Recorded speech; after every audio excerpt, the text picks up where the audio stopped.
Hi Nina, I invite you to be my grid girl at the race soon.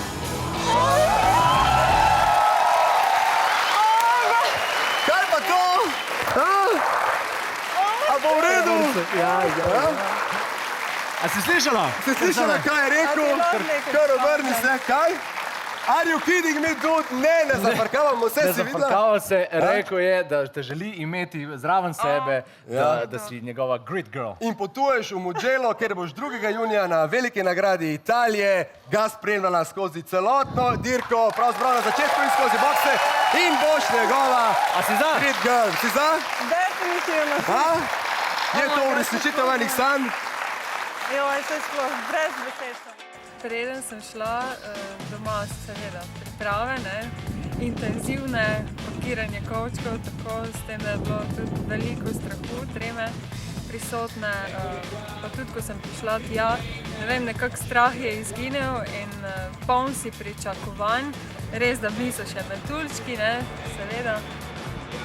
Tako na splošno me ni bilo ničesar strah, razen pač na sami dirki, ko sem šla na pisto, pač da glede na to, da sem imela 14 cm petke obute, da bo vse v redu steklo, da ne vem, kje ne padem ali karkoli, da pač da bom vse v redu zvozila. Tako malo nerealno zgleda vse skupaj, res prav, je nekaj posebnega. Ne vem, komaj čakam glavnem jutri, da nastopim s svojim delom, drugače pa pravim, enkratno.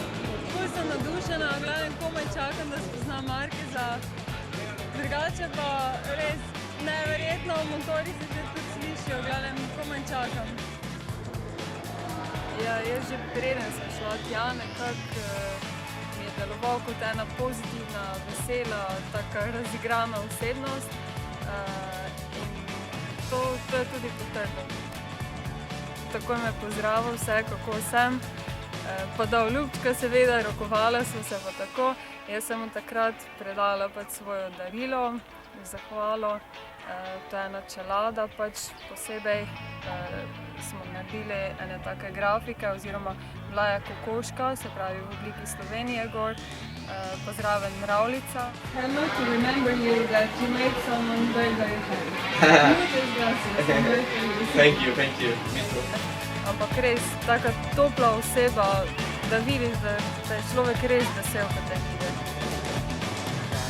Meni je ta izkušnja bila več kot samo izpolnitev moje neke velike želje. Mislim, da ta izkušnja mi je spremenila življenje.